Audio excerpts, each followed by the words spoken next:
Alright guys, so the week of July 6th.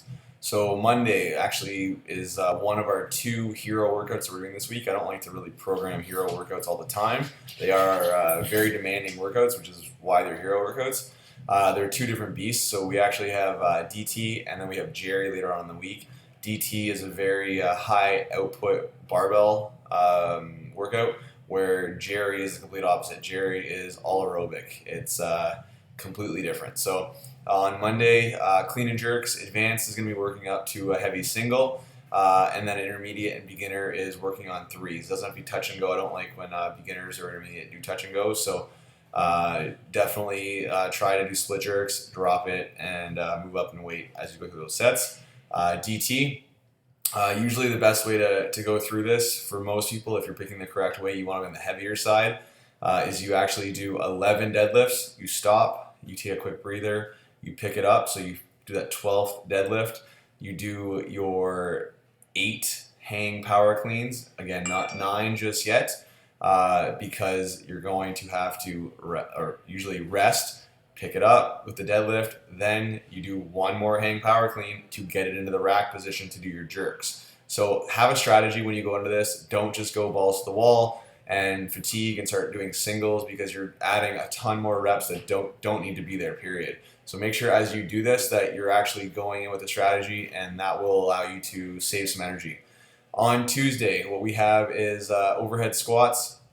Working on technique here for beginners. The difference will be overhead barbell lunges. Usually mobility is the factor that slows people down, not necessarily the strength.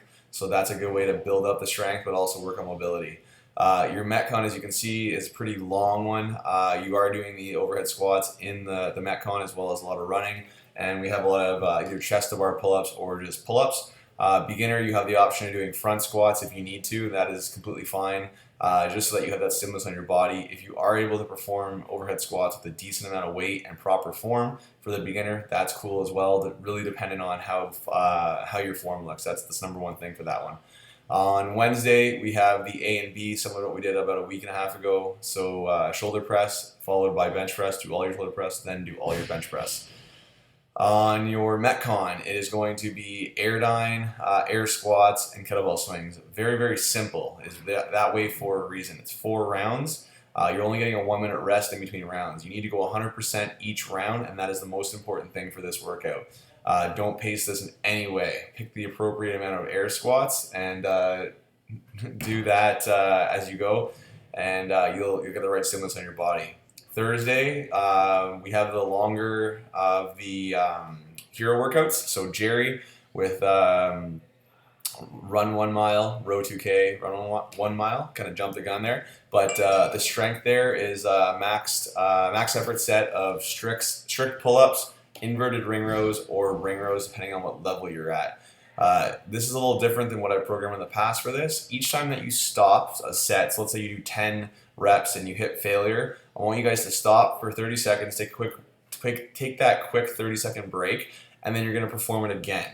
So it's 5 total sets of that, which is actually equal out to 10 sets in total. You can't use bands for this, so if you can't do strict pull-ups, you are doing inverted ring rows or the other ring rows. And then you have that Metcon, which is the Jerry, which is the mile, the row, and the mile. Pace this out, obviously, because of what it is, but there's no barbells and nothing this day. That's why we're able to do the 2 hero workouts in 1 week. On Friday, we have deadlifts for each of the levels, and then one workout that we did about a couple months back is 16-minute alternating EMOM. So you have the 4 different stations. Pick the appropriate station for where your skill level is. For the pistol squats, if you're able to do a modification, awesome. Holding a plate, using a band, whatever it might be.